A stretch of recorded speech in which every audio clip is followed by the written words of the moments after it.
Les vraies voix Sud Radio, le grand débat du jour. Are you ready? The countdown to the 5th of November is on. Good evening, America! From the capital city of the United States of America. Kamala broke it, but I will fix it. Who will become America's next president?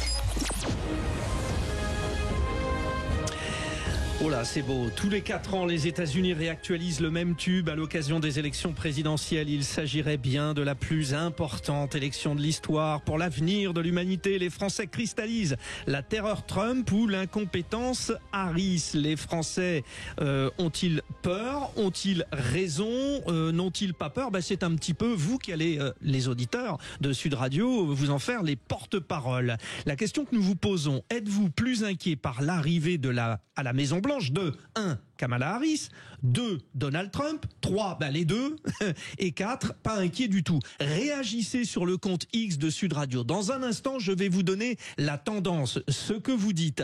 En tout cas, pour nous éclairer, bien sûr, nos 3 vraies voix, mais aussi Christophe Madrol, président de la commission maire de la région Sud, en direct depuis New York. Christophe Madrol, c'est tout, vous nous le disiez, pour les élections américaines à New York. Bon, pas tout quand même. Allez plus dans le détail. Hier, comme vous le savez, Frédéric, j'ai eu la chance de participer à mon 4e marathon et le mythique marathon de New York, et j'ai pu vivre ces élections. Je souhaitais que vous Combien de temps 5h14.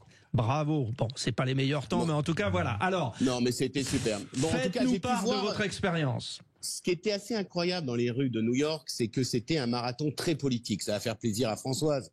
Beaucoup de femmes portaient des masques de chat, parce qu'il faut savoir que Donald Trump avait dit dans sa campagne toutes les femmes m'aiment, sauf les mémères avec des chats.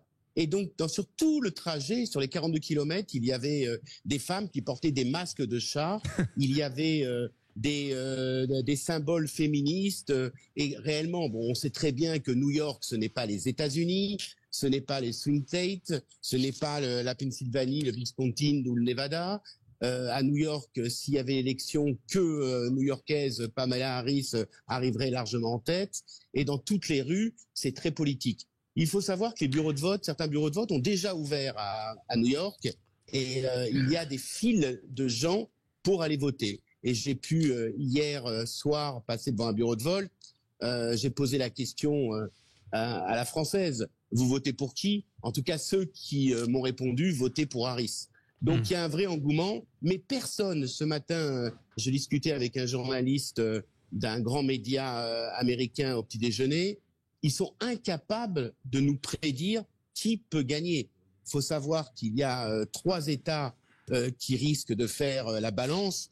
J'ai pris des notes. Alors, la Pennsylvanie... On va y revenir, Christophe. Pardon, là, c'était juste la tendance. On vient vous revoir, effectivement, mais déjà, nos vraies voix vont réagir. Parce que cette question, c'est vrai, Philippe Bilger, on est toujours un petit peu inquiet en France de cette élection. En général...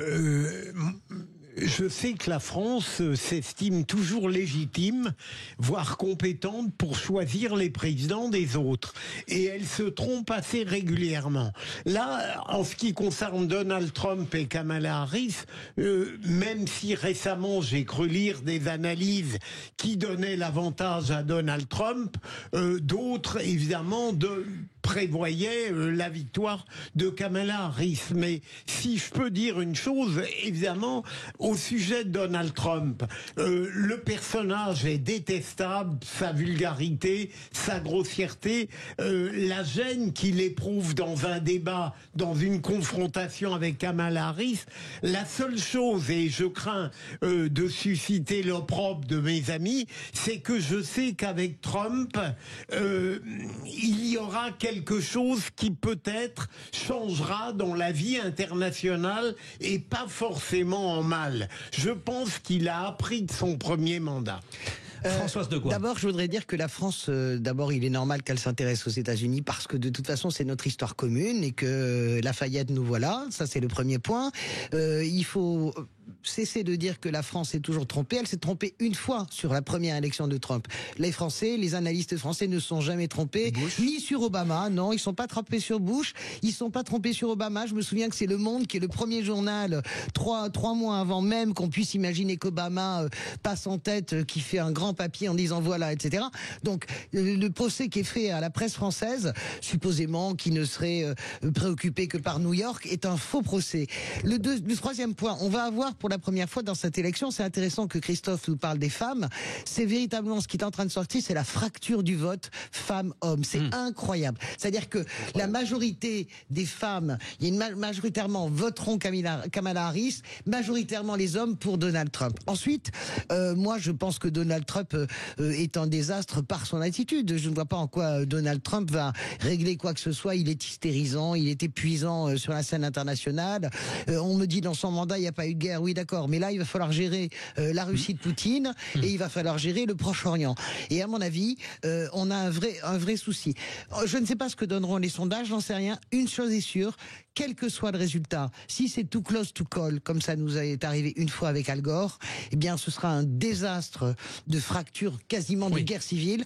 Si c'est très large pour l'un ou pour l'autre, je pense qu'on peut atténuer les dégâts. Et en plus, il y a d'autres élections dans le même temps, notamment du Congrès, et bien sûr, pour l'équilibre de la vie politique, comme vous le dites, François, ça risque d'être compliqué. Alors alors c'est pas un sondage, attention, hein, c'est bien sûr que non. Voilà, c'est un test auprès des auditeurs de Sud Radio. Que Trump va gagner, oui, bien sûr. Alors, en fait, la question... non, arrêtez, Françoise. La question... George Bush. La question, êtes-vous plus inquiet par l'arrivée à la Maison-Blanche et ils disent plus inquiet par Kamala Harris à 80%. Oui. J'aurais dû parier, en fait, une bouteille de voilà.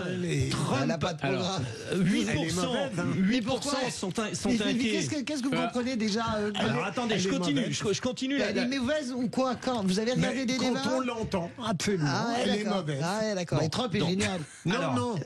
Elle est mauvaise sur quoi? C'est intéressant. Je termine parce que oui, mais justement. Et après, je peux parler moi. Oui, voilà. D'accord. Juste ce que je veux dire, c'est qu'il y a cette petite question que nous posons sur le compte X de Sud Radio aux auditeurs de Sud Radio. Donc je vous ai dit 80% sont plus inquiets par l'arrivée de Kamala Harris, 8% par Donald Trump, 4% par les deux et 8% ne sont pas inquiets. Oui, voilà, c'est juste ça. Ça fait 100% ça. Et en pourcent, ça fait 102%. Oui. Ça n'est pas sur 100%. Excuse-moi, mais là, je sais pas comment tu... C'est pas de mon fait, mais on vient de me dire ça dans l'oreillette. Donc celui qui vient de me dire ça fait effectivement 102%. Non, je sais rien, 112, 104 ou 110. Alors, c'est à vous, Jean-Michel Fauvergue. Oui, alors je sais pas, comme dit Philippe, si quand la France fait des pronostics pour les présidents américains, si elle se trompe, je sais pas. Ça c'est incroyable. Oui, mais avec un pilote rapide. Philippe David n'étant pas là, il faut que quelqu'un le remplace. Mais comme il se repose, on pensait que tout le monde se reposait, mais non. Non, c'est une blague de policier. Ce que je voudrais dire, c'est que la réélection d'un président qui n'a pas été réélu à sa deuxième fois et qui se représente après, ça n'est jamais arrivé, sauf une fois. Pour un président qui s'appelait Cleveland et c'était à la fin du 19e siècle, donc c'est assez rare. C'est peut-être un signe déjà dès le départ. Je sais pas, en fait, en réalité. Par contre, ce que je voudrais vous dire, moi, c'est que ce soit l'un ou l'autre, la France et l'Europe en particulier a du moment à se faire parce que pour les deux, ça sera America First. Bien sûr. Et puis America China. Voilà. Et ceci étant, ça fait une différence quand même à mon avis, sur le conflit ukrainien où Trump a déjà annoncé la couleur. Et là, ça craint beaucoup sur le conflit ukrainien. Trump joue sa proximité avec Poutine, ce qui est à la fois inquiétant. C'est dramatique pour l'Europe, c'est dramatique pour nous. Vraiment, c'est dramatique. Donc oui, vive Kamala Harris. Bon, Philippe Bilger, oui, justement, nous allons aller voir Christophe Madrol, qui est à New York et question de Philippe Bilger. On peut lui poser une question. Bien sûr, Christophe, vous êtes notre envoyé spécial à New York.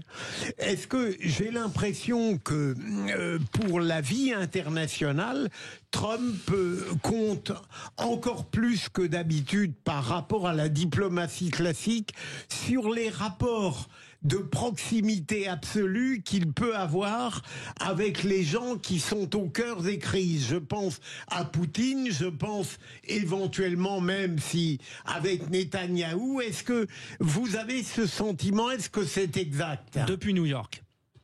Oui, vous avez raison, Philippe. C'est vrai que Trump a une façon d'aborder la politique internationale d'une certaine violence.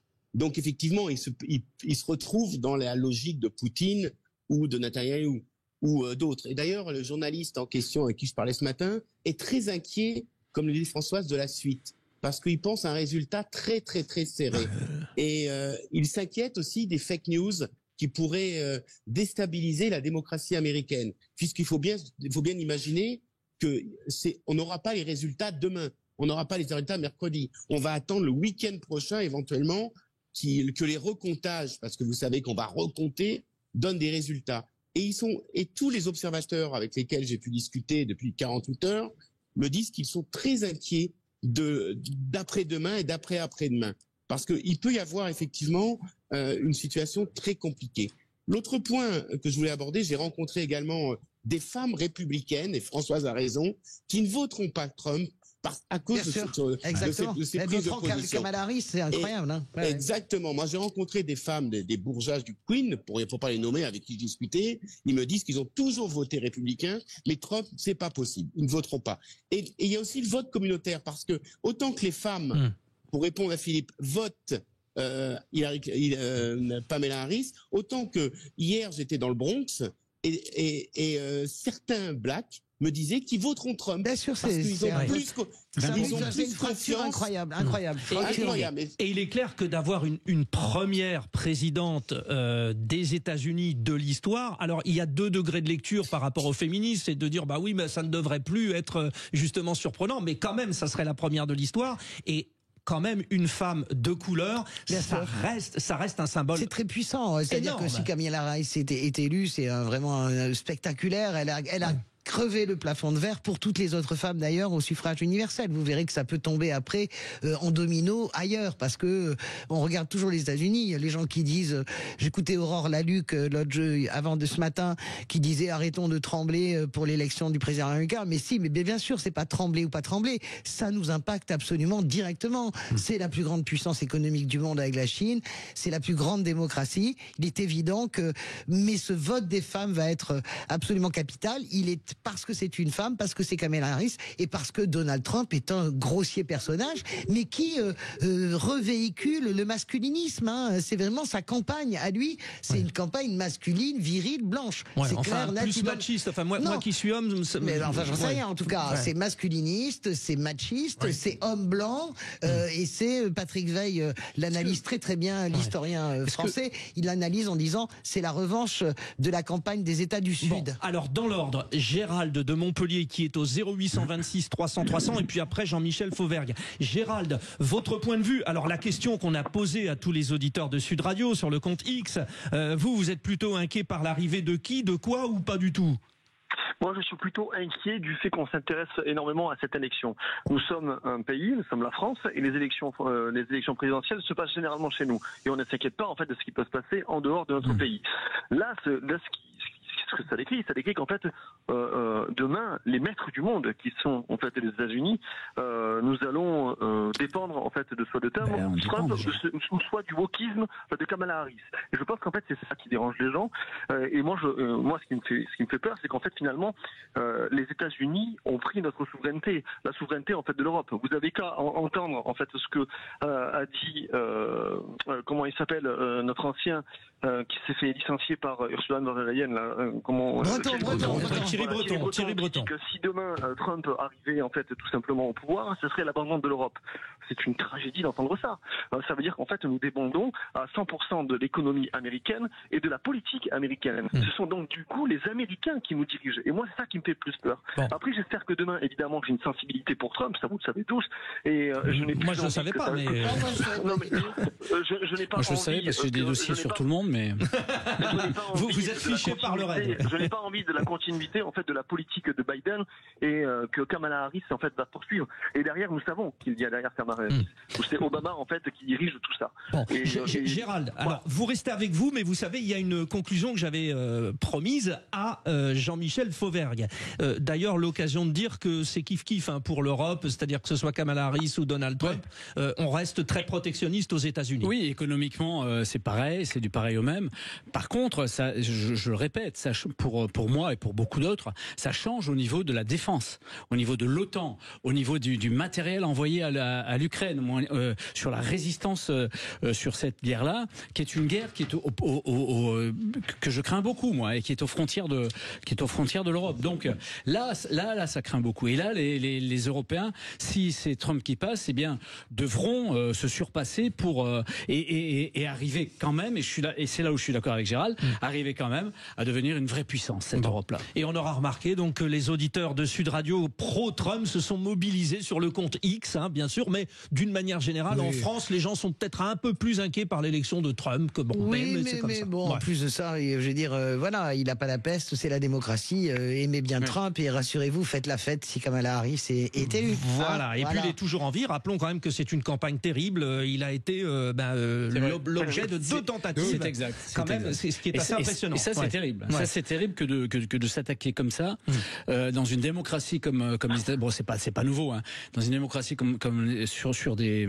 Ce sont des grands spécialistes de l'assassinat de président, les Américains. Je dis ça, je dis rien. Abraham Lincoln, Kennedy, et bien sûr, Reagan. Donc attention. Enfin, je veux dire, il y a une violence politique aux États-Unis qu'on oublie souvent. Tentative sur Reagan, bien sûr. Heureusement. Merci Christophe Madrol de nous avoir fait partager l'émotion depuis New York. On vous retrouve très vite, bien sûr. Vous pouvez pas voter, Christophe, dans les vraies voix. Une petite.